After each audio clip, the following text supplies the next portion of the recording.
écoutez Europe 1, il est 8h19, l'heure de l'interview politique d'Europe 1. Samuel, vous recevez Nathalie Kosciusko-Morizet, députée Les Républicains, conseillère de Paris et candidate à la primaire à droite. Bonjour Nathalie Kosciusko-Morizet. Bonjour. Vous l'avez entendu à l'instant dans notre journal de 8h, le quotidien Libération accuse le ministre de l'Intérieur d'avoir menti sur la présence de policiers nationaux à l'entrée de la promenade des Anglais. Commentaire ? Il y a un devoir de vérité, il y a une exigence de vérité. Les Français, tous les Français, les Niçois en particulier, les proches des victimes plus encore, ont droit à la vérité. Et c'est vrai que si les informations que diffuse Libération sont avérées, c'est extrêmement grave. Le ministre de l'Intérieur a démenti dans un communiqué ces affirmations de Libération. Oui, enfin, ça ne va pas suffire juste de démentir, parce que les informations de Libération, elles sont soutenues par des témoignages, par des images. Il y a de la vidéoprotection à Nice. Je le redis, ce qu'a l'air de dire Libération, c'est que contrairement à ce qu'a dit très explicitement, très précisément le ministre de l'Intérieur, il n'y avait pas de police nationale à l'entrée de la promenade des Anglais. Et il a pas dit ça de manière évasive, si vous voulez. Il l'a dit après les faits, il l'a dit de manière très précise. Donc maintenant, il faut nous dire pourquoi. Est-ce qu'il a menti ? L'après-Nice, bien sûr, toujours. Vous avez suivi, j'en suis sûr, le vif échange entre Manuel Valls et Laurent Wauquiez lors du vote sur l'état d'urgence. Pensez-vous, comme votre collègue des Républicains, que les règles de l'état de droit ne s'appliquent pas aux ennemis de la République avérés ou soupçonnés ? Mais je pense qu'il y a une ambiguïté sur ces termes qui ont été utilisés à l'Assemblée nationale, sur les mots « exception ». État d'exception, régime d'exception, les circonstances sont exceptionnelles et l'état d'urgence, de toute façon, est un état d'exception. Donc maintenant, la question qui se pose... Doit-il s'affranchir de l'état de droit, cet état d'exception ? Toute la question est là. Il ne s'affranchit pas de l'état de droit, l'état d'urgence est prévu dans l'état de droit. La question qui se pose, pardon de vous dire, c'est plutôt son efficacité. Parce que les attentats du 14 juillet, ils ont eu lieu sous le régime de l'état d'urgence. On était encore en état d'urgence le 14 juillet. Donc il ne suffit pas de prolonger l'état d'urgence pour protéger les Français aujourd'hui. Il faut se poser des questions au-delà de l'état d'urgence. Et moi je pense que le problème de l'état d'urgence, c'est pas tant ce qu'il y a dedans. On a des débats sur est-ce que c'est bien de prolonger indéfiniment l'état d'urgence. Ces débats sont légitimes. Mais c'est pas tant ce qu'il y a dedans que ce qu'il n'y a pas dedans. Alors justement, pour aller plus loin, pour mieux protéger les Français contre la menace terroriste, vous voulez déclarer hors la loi le salafisme. Alors on va définir ensemble le salafisme comme une dérive de l'islam appelant au djihad. Et dites-moi concrètement, comment on décrète hors la loi le salafisme ? Avec une loi ? Et concrètement, en fait, on a des chefs manifestement extrêmement pervers, extrêmement manipulateurs, qui, sur la base d'un terreau, le salafisme, sur lequel prospère la radicalisation, en brigade, une partie minime certes, mais une partie de la population. Ça, sur le constat, on est tous d'accord. Donc on a plusieurs choses à faire. Hors la loi, le salafisme. On doit d'abord viser les chefs. Et là-dessus, moi je trouve que ce qui est fait sur le renseignement n'est pas tout à fait à la hauteur. Il y a eu un rapport récemment, un rapport parlementaire qui a été publié. La réaction du ministre de l'Intérieur a été extrêmement décevante. Il a dit grosso modo qu'il voulait rien changer, que tout allait bien ou presque. Ça ne suffit pas, d'une grande évidemment. réorganisation des services de renseignement français. Et pourtant, il serait peut-être temps de se poser la question. Et puis, il y a le terreau. Le salafisme, ça fait maintenant des mois, et un peu plus que des mois, des années, moi j'y ai été confrontée comme élu local, comme d'autres, qu'on a des salles de prière, des gens qui se déclarent salafistes, et finalement, aucun moyen, ou seulement des moyens détournés, de fermer ces salles de prière.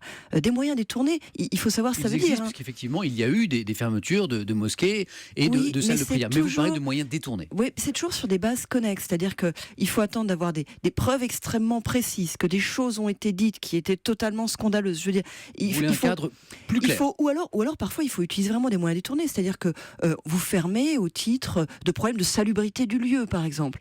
Moi, je dis, il faut savoir ce qu'on veut. Est-ce qu'on considère que le salafisme est une idéologie dangereuse et incompatible avec la République ?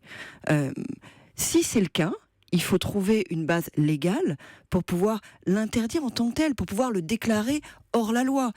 Les salafistes prêchent la supériorité des lois religieuses sur les lois de la République. Ils prêchent la soumission de la femme.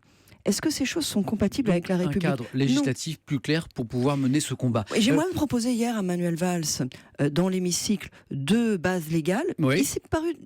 Il s'est montré d'ailleurs assez ouvert Il a sur dit que sa c'était réponse. intéressant. Il a dit que c'était intéressant. Oui, j'ai dit, voilà, moi je vois 2 bases légales possibles. Après, si vous voulez, c'est au gouvernement de regarder ça d'un peu plus près. Mais je vois 2 bases légales possibles. D'abord, les dérives sectaires. Peut-être peut-on considérer que le salafisme est une dérive sectaire de l'islam. Ce qui, au passage, serait aussi un message envoyé à nos compatriotes musulmans, de dire tous ceux qui, naturellement, pratiquent leur religion dans le respect notamment de la paix, République. voilà, n'ont rien à voir avec cela. Le salafisme n'est pas l'islam. Le salafisme est une dérive sectaire de l'islam. contre le Et terrorisme. autre sujet, autre base légale possible, l'atteinte aux intérêts fondamentaux de la nation. C'est prévu dans la loi. L'atteinte aux intérêts fondamentaux de la nation, c'est l'ordre public, c'est listé. Il y a un certain nombre d'intérêts fondamentaux de la nation. Bien sûr, il faut Et appliquer ces la loi. deux-là permettent de déclarer le salafisme hors la loi. L'actualité dans la lutte contre le terrorisme, Nathalie Kosciusko-Morizet, c'est aussi la garde nationale. Qu'est-ce que vous pensez de l'appel du président Hollande aux Français qui le souhaitent de rejoindre les différents corps de réserve des forces de sécurité? C'est une bonne chose? Alors, moi je pense que les Français ont envie de se mobiliser pour leur sécurité. Donc ça va plutôt dans le bon sens. On l'avait déjà vécu au moment des attentats du 13 novembre. Vous savez, un afflux de Français qui avaient voulu aller faire des formations sur les gestes qui sauvent. Oui. Moi-même, j'étais allée avec un certain nombre de conseillers de Paris dans une des formations des pompiers de Paris. J'avais pu constater ça. Il y a eu aussi un afflux, il ne faut pas se cacher, dans les cours d'arts martiaux, dans les stands de tir. Donc cette Je pense proposition que du cette président demande va de dans la le bon population, sens? oui, mais je voudrais qu'on aille plus loin. C'est-à-dire, je pense que cette demande de la population, elle doit rencontrer non seulement un écho, mais des propositions fortes Vous du proposez-vous côté un de l'État. service militaire Eh ben, court, un retour à un service? eh bien, je pense que dans une perspective de cohésion de la nation, oui, il est temps de se poser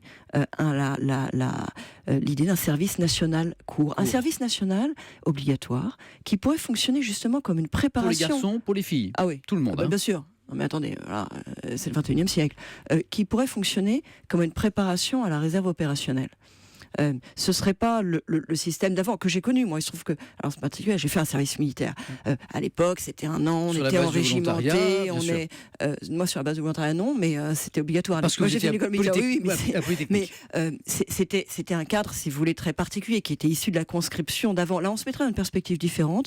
Je pense qu'on peut étudier aujourd'hui, qu'il faut étudier la possibilité d'un service court qui permettrait de travailler justement, d'apprendre un peu les gestes qui sauvent, d'apprendre à se défendre, de travailler sur la cohésion nationale et puis de servir de préparation à une réserve opérationnelle, parce qu'aujourd'hui, appeler juste à la réserve opérationnelle sur la base du type de formation qu'a la jeune génération aujourd'hui, qui est évidemment très faible en la matière. La journée d'appel à la défense, là, c'est pas grand-chose. Et pour porter ces projets, bien sûr, il faut être en position de le faire. Vous êtes candidate à la primaire à droite. Le 5 juillet dernier, vous avez mis un petit clip assez gonflé sur Internet, un montage de compliments à votre attention, prononcé par des ténors de la majorité. Un petit extrait. Nathalie, l'innovante, l'intrépide. Nathalie Kosciusko-Morizet est une femme de qualité. Je souhaite qu'elle soit candidate. C'est une des raisons fondamentales de mon engagement politique. Nathalie Kosciusko-Morizet nous donne une opportunité formidable. Nathalie redonnera à la France l'espoir qui lui manque aujourd'hui. Ça, c'est gonflé parce que ces compliments à votre endroit, ils ont été prononcés lors de la campagne pour les municipales, non? C'est ça. C'est Pour partie, Oui. ils viennent d'horizons variés. Mais c'est pas vraiment en vue de la primaire à droite. Oui, non, Et mais c'est un montage. C'est indiqué d'ailleurs clairement sur la vidéo. Ouais. C'est un montage. Il n'est pas interdit d'avoir de l'humour. Oui. C'est un montage pour dire que la primaire, elle doit être vraiment ouverte. Et que tous ces beaux propos, en fait, prononcés en d'autres occasions, mais qui tous démontrent d'une forme d'ouverture, d'intérêt pour le, il faut qu'il reste le débat. Il faut qu'il ça. reste d'actualité. Voilà, la primaire, elle sera vraiment ouverte si toutes les sensibilités de la droite et du centre sont vous en représentées. êtes où de vos parrainages Et j'y travaille extrêmement Au dernier pointage, activement. vous étiez loin du compte. J'en suis à un peu plus de la moitié du chemin. Ouais. Et je vais y travailler tout l'été parce que je me bats pour que cette primaire soit véritablement ouverte et que cette sensibilité politique que je représente, elle puisse y être entendue. Donc je vais passer une partie de l'été sur les routes de France à la rencontre des élus, à la rencontre des Français pour pouvoir réunir les parrainages nécessaires. Je regrette que le parti soit... ils mettent tellement de difficultés pour dire les choses. Je regrette que tant de responsables du parti parlent primaire ouverte et pensent ou agissent primaire fermée. Écoutez, prenons des choses très concrètes. On demande aux candidats de réunir 2500 adhérents. Ils n'ont pas le fichier. Donc ils savent pas qui est adhérent. Ils savent pas quels sont les adhérents qui ont déjà signé pour d'autres candidats. Donc vous Les facilitez adhérents pas les n'ont pas choses été pour cette informés, candidature, ils n'ont c'est ce pas que vous nous reçu dites de ce matin bulletin de sur Europe parrainage. 1. Évidemment, on facilite pas les choses. Merci beaucoup Nathalie Merci à vous. Kosciusko-Morizet d'avoir été notre invitée ce matin sur Europe 1.